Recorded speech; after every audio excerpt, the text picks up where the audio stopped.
Aku selama ini kau kusumpadi rongsokan-rongsokan kata-kata kotor, gosip-gosip yang mencela orang lain dan menghina keburukan dan mendengarkan keburukan orang lain.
Assalamualaikum warahmatullahi wabarakatuh.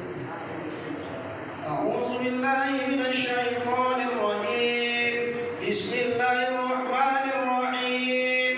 Allahumma awid 'alaina wa 'alaikum ayyaman adida wa man jadida.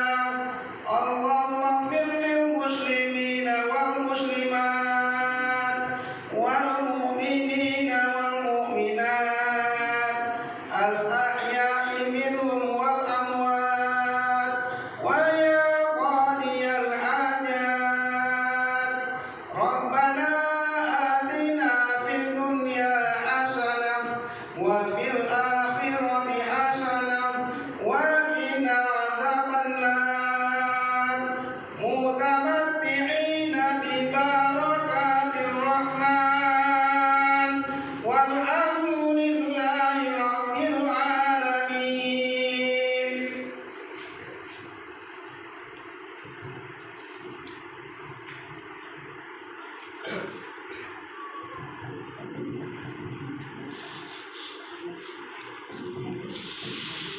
Allahu Akbar, Allahu Akbar, Allahu Akbar. Allahu Akbar, Allahu Akbar, Allahu Akbar. Allahu Akbar katsiran walhamdulillahi katsiran wa subhanallahi bukratan wa asila. La ilaha illallah, Allahu Akbar. Allahu Akbar walillahil hamd. Alhamdulillahilladzi ja'ala al-muslimina 'idal fitri ba'da siyam Ramadan. Asyhadu an la ilaha illallah wahdahu la syarika lah wa asyhadu anna sayyidana Muhammadan 'abduhu wa rasuluh. Allahumma shalli ala sayyidina Muhammadin wa ala alihi wa ashabihi ajma'in. Amma ba'd, fa ya ibadallah, ittaqullaha haqqa tuqatih wa la tamutunna illa wa antum muslimun. Qala Allah Ta'ala fi kitabihil karim, a'udzu billahi minasyaitonir rajim, bismillahirrahmanirrahim. Faqim wajhaka lid-din hanifa fitratallahi allati fatara an-nasa 'alaiha la tabdila li khalqillah dzalika ad-dinul qayyim walakinna aktsaran nasi la ya'lamun. Shadaqallahul 'azim. Jemaah salat Id yang dimuliakan Allah, sejak matahari terbenam di akhir Ramadan, banyak kumandang takbir, tahmid dan tahlil yang menggema di mana-mana demi memuji kebesaran Allah Subhanahu wa taala. Tiada yang lebih besar selain Allah Subhanahu wa taala. Suatu ungkapan yang lahir dari lubuk hati yang paling dalam, yang mengakui bahwa hanya karena Allah kita hidup dan ada. Untuk Allah kita bekerja dan beramal, dan kepada Allah kita semua akan kembali. Dengan takbir, tahmid dan tahlil yang kita kumandangkan menunjukkan keinsafan kita, betapa kecilnya kita di hadapan Allah Subhanahu wa taala yang Maha Agung. Sekaligus meniadakan segala sifat keangkuhan dan kecongkakan di dalam diri kita, Kita sadar bahwa apapun kebesaran yang kita sandang, kita sangat kecil di hadapan Allah Subhanahu wa taala. Betapapun perkasanya kita lemah di hadapan Allah yang Maha Kuasa. Betapapun hebatnya kekuasaan, kita tidak berdaya dalam genggaman Allah yang Maha Kuasa atas segala-galanya. Allahu Akbar, Allahu Akbar, Allahu Akbar, walillahil hamd. Idul Fitri adalah hari raya fitrah, hari raya kemenangan, hari raya kemanusiaan, hari raya kesucian. Disebut juga dengan kembalinya kita kepada kesucian diri kita. Karena itu sudah wajar kita merenungi makna hari raya ini agar kita mengetahui hikmah dan makna di baliknya. Fitrah adalah sebutan untuk rancangan Tuhan mengenai kita, bahwa kita diciptakan Allah dengan rancangan sebagai makhluk suci yang sakral. Allah Subhanahu wa taala berfirman di dalam Al-Qur'an, surah Ar-Rum ayat 30, A'udzu billahi minasyaitonir rajim. Wa aqim wajhaka lid-din hanifa fitratallahi allati fatara an-nasa 'alaiha la tabdila li khalqillah.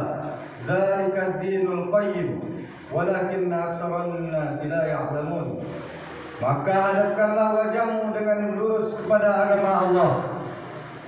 Tetaplah atas fitrah Allah yang telah menciptakan manusia menurut fitrah itu. Tidak ada perubahan pada fitrah Allah. Itulah agama yang lurus, tetapi kebanyakan manusia tidak mengetahuinya. Allahu Akbar, Allahu Akbar, walillahil hamd. Jemaah yang dimuliakan Allah, ayat ini menjelaskan kesucian asal manusia sebelum ia tercemar oleh noda dan dosa. Dari ayat di atas kita memahami bahwa potensi yang penting dari manusia adalah fitrah, yaitu suatu kecenderungan alami manusia untuk memihak kepada kebenaran. Manusia merasa tentram apabila mendapatkan kebenaran itu. Sebaliknya, semakin jauh dari kebenaran, maka hati manusia akan dipenuhi dengan perasaan gundah gelisah. Dalam sebuah hadis dijelaskan bahwa kebajikan ialah sesuatu yang membuat hati dan jiwa yang tenang, sedangkan dosa ialah sesuatu yang terasa tak karuan dalam hati dan menyesakkan dada. Hadis riwayat Ahmad. Seperti halnya sistem imunitas bagi tubuh, fitrah sesungguhnya adalah sistem pertahanan untuk memelihara rohani manusia agar selalu berada dalam koridor ilahi. Ketika ia mendeteksi adanya sesuatu yang menyalahi aturan ilahi, ia pun bereaksi melawan.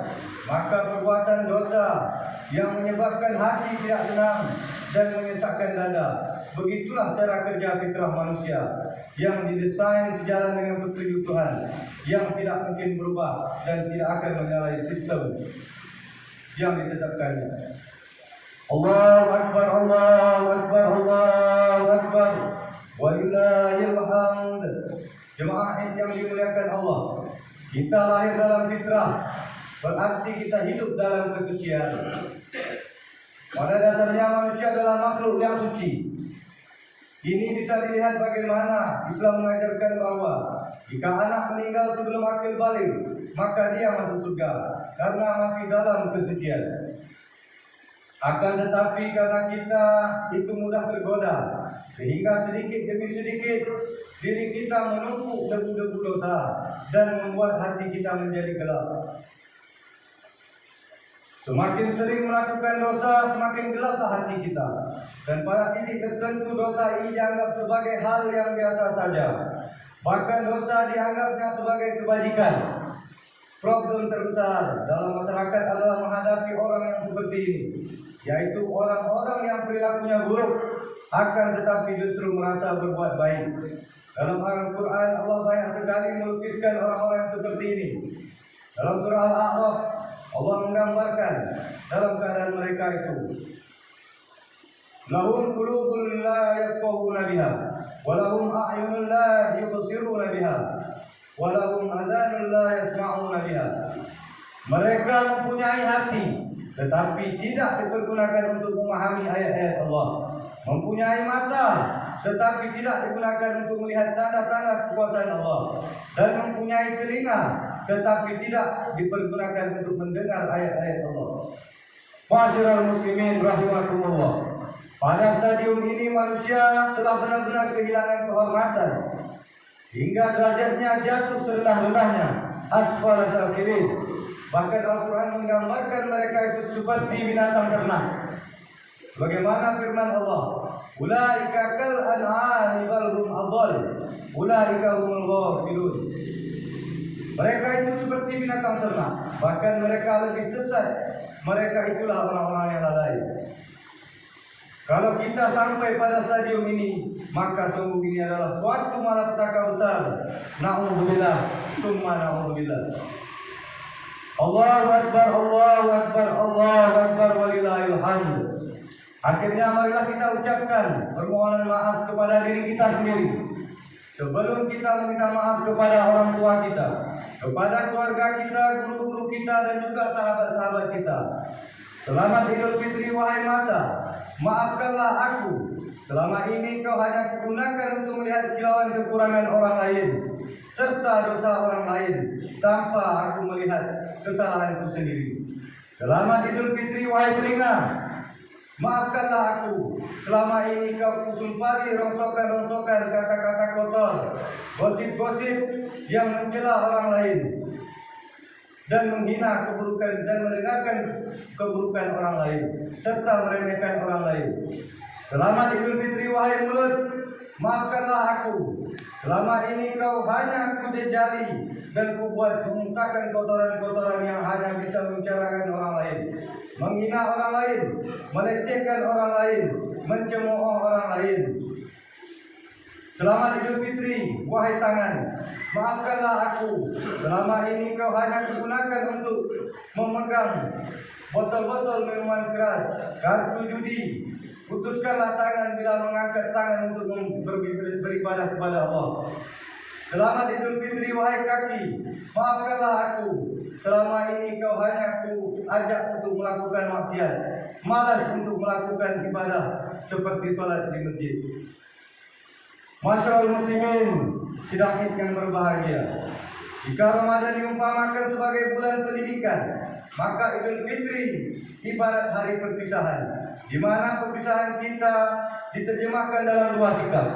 Yang pertama, sikap pertama adalah sedih. Kenapa kita bersedih? Sebab kita akan berpisah dengan bulan yang banyak memberikan pelajaran kepada kita.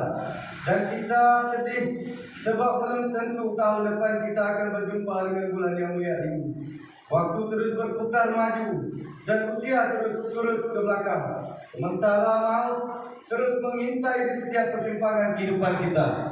Yang kedua, dengan Idul Fitri ini kita bahagia. Sebab kita akan memasuki lembaran baru.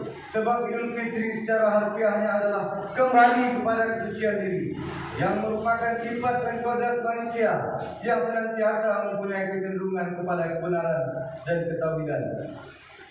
Allahu Akbar, Allahu Akbar, walillahil hamd.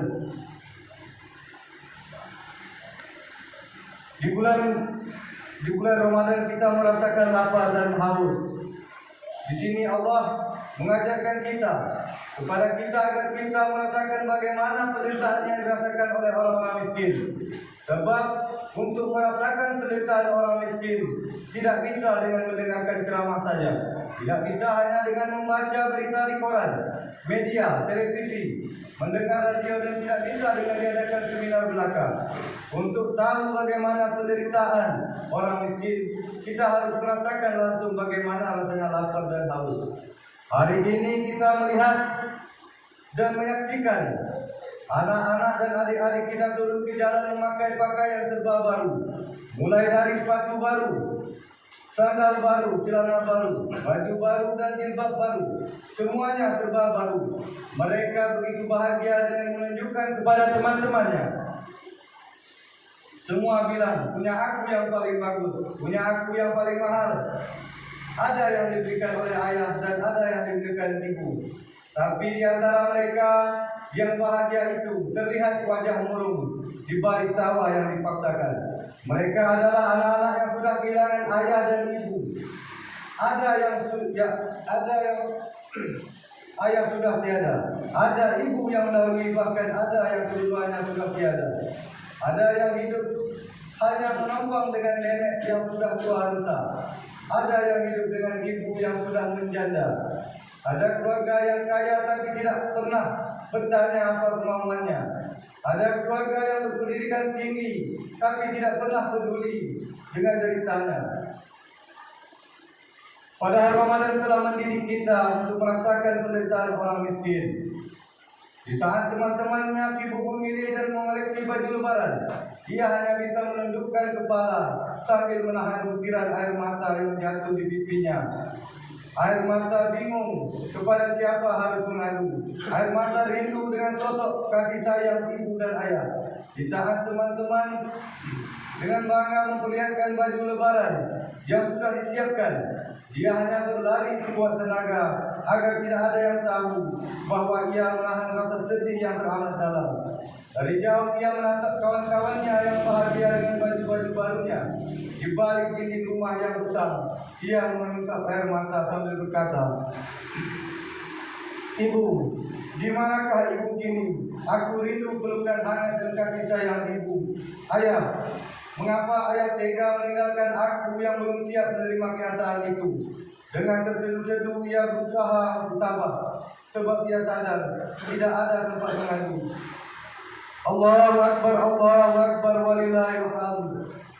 Akhirnya, lantaran kesedihan itu sang anak pun berkata di dalam hatinya, "Wahai ayah, seandainya saja engkau masih ada, maka pasti kita bisa berlebaran bersama. Yang mana ayah memegang tangan kananku dan ibu memegang tangan kiriku, dan berjalan berdampingan pergi berlebaran, tapi kini engkau telah pergi. Wahai ayah, seandainya saja engkau masih ada, maka pasti aku pun memakai baju baru dan celana baru. Tetapi engkau telah tiada, maka aku pun hilang. Maka aku pun hidup sendiri, tak tahu arah tujuan, dengan memakai baju satu-satunya peninggalanmu.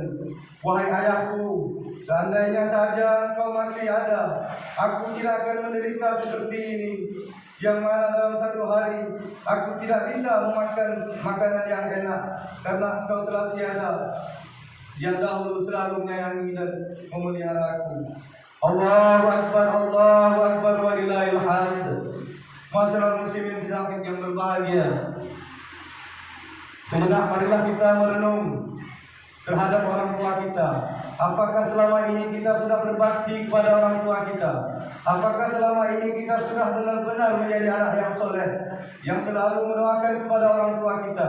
Maka sekali lagi cobalah kita renungkan kembali bahwa apakah selama ini kita hanya memberikan kesengsaraan dan kesedihan bagi keduanya.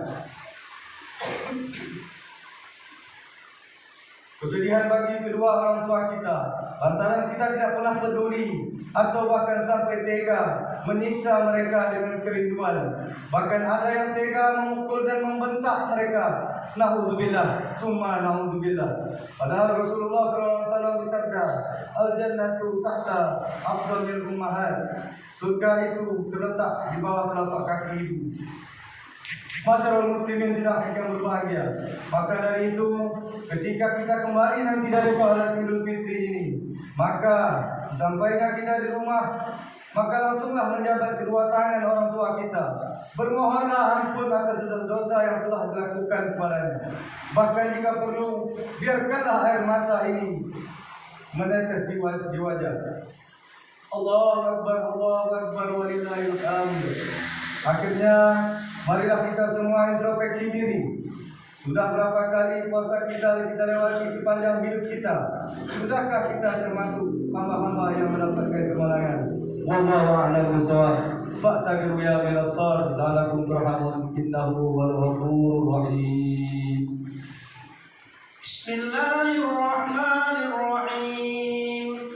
Qul huwallahu ahad, Allahus samad, lam yalid wa lam yulad wa lam yakul lahu kufuwan ahad.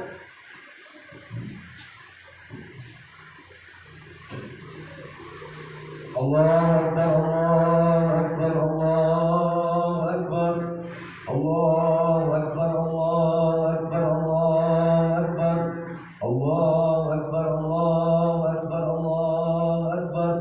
الله أكبر كبيرا والحمد لله كثيرا وسبحان الله بكرة وأصيلا لا إله إلا الله والله أكبر ولله الحمد الحمد لله الذي نحمده ونستعينه ونستغفره ونعوذ بالله من شرور أنفسنا ومن سيئات أعمالنا من يهد الله فلا مضل له ومن يضلل فلا هادي له أشهد أن لا إله إلا الله وحده لا شريك له وأشهد أن محمدا عبده ورسوله اللهم صل على سيدنا محمد وعلى آل سيدنا محمد أما بعد فيا أيها الحاضرون اتقوا الله حق تقاته ولا تموتن إلا وأنتم مسلمون وقال الله تعالى في كتابه الكريم أعوذ بالله من الشيطان الرجيم بسم الله الرحمن الرحيم يا أيها الذين آمنوا كتب عليكم الصيام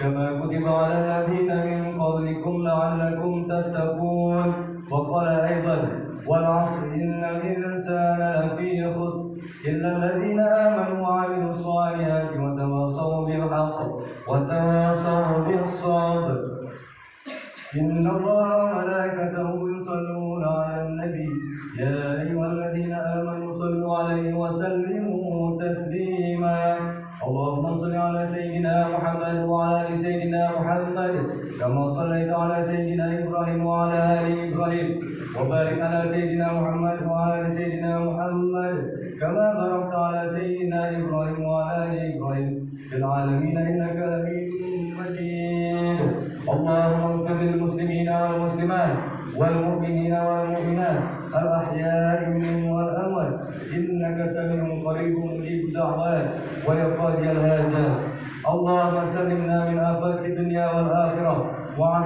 وعافية الدنيا والآخرة إنك على كل شيء قدير اللهم أحينا بالإيمان وأمسنا بالإيمان واحشرنا بالإيمان وادخلنا الجنة مع الإيمان اللهم اغفر لنا ذنوبنا ولوالدينا وارحمهما كما ربيانا صغيرا ya Allah ya Tuhan kami ampunilah dosa kami ya Allah ampunilah dosa kami kepada orang tua kami ya Allah ampunilah dosa mereka ya Allah lapangkanlah kubur mereka ya Allah terangilah kubur mereka ya Allah Allahumma anzilir rahmah wal barakah was-siha wan ni'mah ala hadhil jamaah Rabbana zalamna anfusana wa illam taghfir lana wa tarhamna lanakunanna minal khasirin Rabbana zalamna anfusana wa illam taghfir lana wa tarhamna lanakunanna minal khasirin Rabbana hab lana min azwajina wa dhurriyyatina qurrata a'yunin waj'alna lil muttaqina imama Rabbana atina fid dunya hasanah wa fil akhirati hasanah wa qina adzaban nar walhamdulillahi rabbil alamin taqabbalallahu minna wa minkum